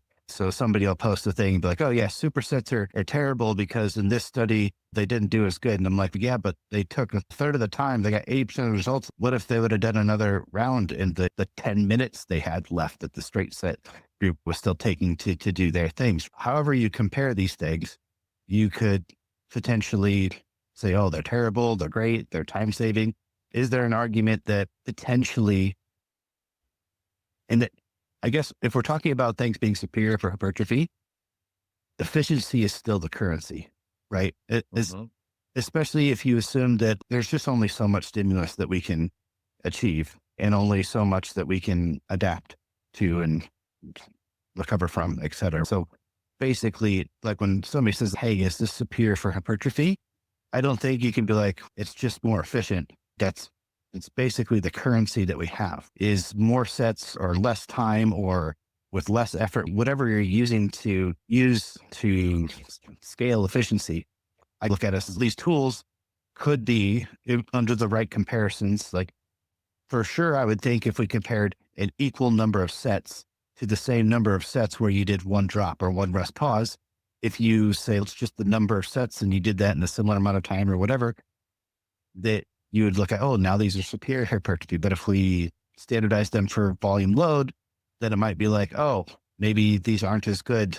But if you standardize them for time, then it's like, oh, these are much more efficient. I think you could go anywhere. And I don't think we have strong evidence I would say neutral to positive is basically where these things sit across the board. Yeah, I think I'm going to answer your question by explaining how I apply it to myself because it's so many things depend.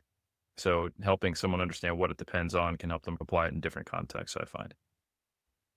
I'm trying to do literally as much as I possibly can that I think I'll benefit from at the moment because Mhm. I'm trying to compete with people who are really good in the pro ranks. And I want to do it in a time bound period. I'm not trying to do something that is sustainable and good for my long term. Like, yeah, I could grow off 12 sets. The question for me is, okay, do I think I'll get more growth out of 18 sets or 30? And I think I'll get marginally more out of 30 based upon what I can recover from and our understanding of volume. I think it's still a bad decision for most people to do 30 sets instead of 18 for muscle group, counting them fractionally. I don't think it's a bad decision for me. And then the question is, how do I get 30 sets done? And the only answer is time efficiency. For me, it's a proxy for saying, is higher volume better than lower volume? So in that way, I think it is absolutely a slightly different question. And I totally agree with you that most of the time, people are either time bound from trying to do a whole lot of work because they're athletes or very serious individuals, or they're time bound because they live real lives, unlike me, and who they don't train 9 times a week because they have more important things to do in life, which I don't. And they want to get the most out of the 3 hours that they have. And then it's the same question. Okay, it's not 30 versus 18 sets. It's, do I think 15 sets is better than 8 sets? And the answer is even more so than if you compare 30 to 18 because the Mhm. diminishing returns. So I think absolutely it's really, really rare that someone has the time or the willingness to train a certain amount and they could just do more, but they don't. And it would be easy for them to do either psychologically or time wise. And I think when we look at that, instead of just comparing sets to sets, and we think about what is the constraints for the individual, efficiency is very important and it is the currency. So I don't disagree with you at all. And because I know for me, the only way I'm able to get this stuff in is playing the efficiency game. It's playing Tetris with time and recovery and how I train. And so when I say I train 9 times a week, I'm not doing more volume than when I was training 6 times a week. This was a way for me to figure out how I could take that same amount of work, which is pretty much my cap, and make some of it slightly more efficient so that I didn't have to do chest press after doing a leg press, leg extensions, and calf raises because it's it didn't actually affect my set to set performance, but my session RPE was higher. And I'm just dragging butt when I can't bring the same level of intensity. And maybe I'm not controlling my eccentrics as well. But if I do leg extension, calf raise, and leg press at 11, and then at 4, I come back and I do the chest press, the experience and the overall output is slightly better and it feels more sustainable. I don't feel like I'm going to psychologically need a deload in 4 weeks. I can train for 12 before I need to modify something. So in my mind, I also agree that it is about efficiency. Ultimately, I think hypertrophy, it's very different than performance. Performance is how do I get better at a given task? Hypertrophy is a physiological adaptation. And I think you need to keep the joint integrity there. You need to keep the mind working. You need to think about the constraints of your life, your motivation, and the quality. And then it is really just a question of how much can you do, how hard for how long, and how frequently. And I don't think that the kind of inverted U that absolutely exists. I think it's rarely a physiological inverted U that's directly related to muscle physiology. I think it's potentially for people who maybe just don't have as good of joint integrity or have prior injuries or have a stressful life or don't sleep as well or have neuropathy in certain or joint, all the stuff that prevents you from training all the time as hard as possible to failure doing all length. And if you turned up every possible stimulus dial to 10, what would be the first thing to give? And that's where you go, okay, that is the thing I need to try to sort. And that is the strategy I will use will be one that reduces my likelihood of getting elbow tendonitis for that person. Or the strategy I will use will be the one that prevents mental burnout. Or the strategy I will use will be the one that prevents me from throwing up. Or the strategy I will use that is the one that makes me better able to perceive failure. So I need to not do some of these things that, do high reps because I'm already someone who tends to pull back a little bit. Maybe it's pain tolerance, whatever. So I think you have to identify what are the bottlenecks to being able to do the most area under the curve, and then figure out what type of efficiency you need to apply to that. So for me, with the silly goals I have and the fact that I seem to respond really well to higher volumes, I seem to recover really well, I can handle a lot of work, and I have a lifestyle that's conducive to it. Below my feet is my home gym. 10-minute walk is the AUT gym. These are the only way I can get this much work done because I would have to quit one of my 4 jobs, and I'm not willing to do that either. When we finish the last of these sessions where we're incorporating a bunch of specialty set methods, I ask the students the trick question of who do you think this stuff applies to more, assuming that most people will be like, oh, this is for like advanced people and whatever. And I'm like, no, like this is for your person, like they can only train 2 or 3 hours a week. Like this, like for them, like you have to be so much more efficient. It's going to have a bigger impact on them than the person that has an abundance of time to train and is just trying to squeeze more effort and time to get a greater magnitude result. It's actually this person that's more time constrained because basically the only way they can really break the thresholds for like a decent amount of results is simply to be extremely time efficient. And I think a lot of people also look at like the fact that some of these methods are more cardiovascularly challenging and stuff and be like, oh, that's going to be worse for hypertrophy or whatnot. For general population, this is probably one of those areas where it's just like, yeah, actually doing supersets, cool. We might not be getting the best strength PRs that we could, but if we don't have time to do dedicated aerobic training or whatever, guess what? We have to get as much physiological stimulus as we can here. And so if we're able to improve the aerobic base by having a faster paced resistance training session or pushing these longer sets closer to failure, et cetera, that's going to help you get way better results in people that are time constrained. And I think also because there is that performance of, if you're doing supersets, you adapt to supersets in a way that I feel like from your first week or two, you progress faster because you're also acclimating to the demands of doing the supersets, the rest pauses or whatever. And I think that also can be a thing that one draws people to these programs or whatever, but gets that buy-in or whatever. It's okay, yeah, you're working hard, but also you get that faster rate of improvement. And also the perception of, oh, wow, it's actually getting easier to sustain this type of training. Where if you're just doing straight sets, you could be making no progress in terms of your intraset recovery, et cetera, whatever. And if there is, it's not even really perceptible for the most part, right? It's like, actually, I was recovered 10 seconds earlier this week between sets of hex squats or whatever it is, right? No, I totally agree. And I think there are probably more instances, especially in the modern world, where we're more generally much more sedentary as a society. And like a lot of people who are trainers now, they are transitioning to being online coaches. Like the number of, even though I don't work with the same number of clients, but I think when I was a full-time coach more than 10 years ago online, when I looked at the typical step counts of my clients versus today, they are way less. And I have noticed that people seem to be far less capable of handling higher volume training protocols, or to do so, their sessions are really long. And I understand that my sessions are almost outlier short for the amount of work that I'm doing. And I am acclimated to this type of training, and I don't have any drop off compared to straight sets, or it's so negligible that I don't notice it, and I'm progressing and hitting PRs.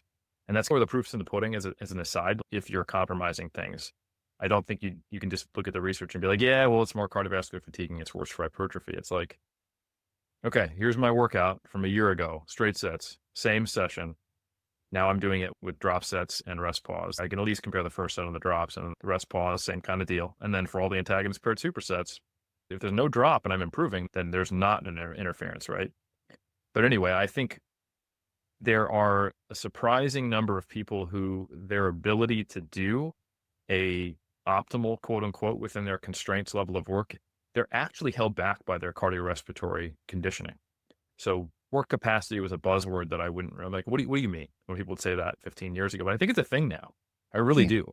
There are a surprising number of people who are just in poor shape and they can't do bodybuilding training. The stuff that Arnold and Franco and those guys would just, they wouldn't even blink at are things that now we have people going like fatigue. And I know this is an aside, and you and I have very similar thoughts on this. Like the idea that fatigue is this big monster. It's like, have you ever watched a CrossFit competition? Like, do you think that's not possible? Like the amount of work that people can do, like how much of in a bubble of high intensity training, low volume stuff do you have to be to think that all like the fatigue is the biggest bottleneck to people's gains right now? It's 100% not. Well, I And think the I biggest irony is it's the low volume crowd that's the most concerned about fatigue. exactly. Yeah. So I just I find it really, you have to be really in a bubble to think that's the case and to be ignorant to history too, and to other sports. And I think that is kind of, those silos really don't do us any favors. Anyway, rant over on that. Last thing I just wanted to go back to something that I made a note to say, and then we moved on. When you were describing the reason that you do drop sets for bench press Mm. so that you can go to failure or whatnot, I I have nothing wrong with that solution. I just wanted to say that I think that's where a parallel solution is the same muscle group supersets, right? Like you could simply Grab some dumbbells. choose, yeah, you could grab some dumbbells or whatever or whatnot. And then I think that's another reason to utilize those. That's a good point. If it's something where you just grab a pair of dumbbells, but I'll do the same thing for, say, somebody that has trouble pushing themselves completely on a squat and pattern or something like that. It's just like, all right, yeah, cool. Like we'll leave a couple RRs here, whatever, and then we'll superset it. We'll post exhaust with the leg extension or something like that, and do things like that where we can work around either loading or safety limitations and stuff like that. We'll have people that they train by themselves and they don't want to dump the squat or whatever. So what we'll do is we'll work to start with your heavy squats and work to like a sissy squat type exercises. Like that's what you end up with at the end of it. Or one of the things we used to do a lot more of, not as much, I would say now, because we use so many machines, but you simply going to like, oh, we could disadvantage the quad significantly more towards the end. So it's significantly less load that you have to do. So with your drop, let's go up on a really high heel wedge, which is basically now instead of doing a traditional sissy squat, it's just a very knee forward. But if you fail that squat, the weight on your back is a half or a third of what it was in your strong position squat. So you could like, oh, I can start with my strong position squat. I can do a drop, go up, and basically I'm basically doing a mechanical disadvantage with a weight drop, so that when I get to the point where I'm stuck here, but it's a really light load, that basically all I have to do is let my knees go back and my hips come up, and then I'm fine. There.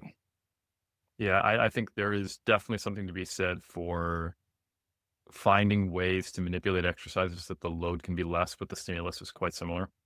Like I mentioned earlier, this is not a time efficiency technique by any means. In fact, each rep takes longer, but doing slow eccentric tempo leg press is something I love, because doing a set of 10 with 8 plates on the side, yeah, you feel that in your muscles, but you also feel that in your hips and your knees. That's a lot of load to put through some of these big compound lower body movements. So yeah, like wearing a heel and getting a wedge and doing like a high bar knees forward, straight up and down Smith machine squat, you can work with 60% of the kind of load you would with you're doing just a back squat. And I think there's a lot of value in that as you get stronger. And if your goal is hypertrophy, obviously. So yeah, slowing down the eccentric tempo, doing a mechanical drop set, like you said, where you do a sissy squat after that wedge squat or something like that. I think there is a lot of value in that. And so long as you can quantify it and progress it and look at it over time, if your goal is to really try to hit a specific muscle group, I think that's a very valuable technique, because for bigger, stronger, more muscular people, especially as they get older or just have been training a while, sometimes it is that the musculoskeletal joint issues or semi-soft tissue stuff that ends up being the bottleneck. So if you can find a way to put load through the muscle but not the joint to the same degree, then that is almost always a win, in my opinion. Yep. Awesome. I just wanted to throw another one on the board for supersets, because I think they get too much hate. Well, For sure. particularly same muscle group supersets, or more, maybe, I don't know if they get too much hate. I'm just annoyed with the number of times I think populations will be upset, or will be like, oh, that's inefficient, or straight sets are superior for hypertrophy. And I think the research is a big part of that, because we create an artificial constraint where we're matching the number of sets, and therefore you're disadvantaging that outcome. I think what was a kind of a turning point for me was just thinking of agonist supersets, or your traditional superset, as a drop set. And all of a sudden my more research oriented brain is like, oh yeah, that's really, I can't be pro drop set and anti, same muscle group superset. And I think that's one of those things where if someone is a little more oriented towards published research and its application to training, that could be a blind spot if they haven't played with them previously. And yeah, because if you match sets, then it's a bad idea, but you don't have to, right? So I think that's a really valuable perspective. And I'll say it myself, I've contributed to that narrative. I have a mass article like Antagonist paired sets, the sensible superset, because it means it's nonsensible to use agonist. And I think that is pretty much just an artifact and a holdover from the constraints of the comparison that we use in research, which is not the only way to do it, which is why it's so important to understand the concept from the research and then integrate it into training. And then if you just have to figure out some way to compare it with, at least within person, so you know if you're progressing. Well, thank you very much, sir. Anything you want to shout out? Your training. I'm an advisor with financial stakes in the company. So just to be clear, it's not just like, I do love Boost Camp. I think it's a really good tracking app. I like the analytics, and you can buy programs on there, and I like the people behind it. So I am, I have a conflict of interest, but because I like it, it's, which I guess anybody could say, but believe me. So yeah, I track my training on Boost Camp. I use it because I think it's a very useful way to keep track of my progress. My program is not on Boost Camp. It's on Google Sheets. And then, yeah, so anything I would want to plug, if you want to know all my thoughts on training, would be my book, Muscle and Strength Pyramids, our courses over at 3D Muscle Journey in the Vault. We have bodybuilding program design, which goes into some of this stuff. And then, of course, if you want to know a lot of the research that we talked about or I brought up, that would be massresearchreview.com. If you enjoyed this episode, make sure you give us a like, subscribe, and leave us a review, and we will see you on the next episode of the N1 Experience.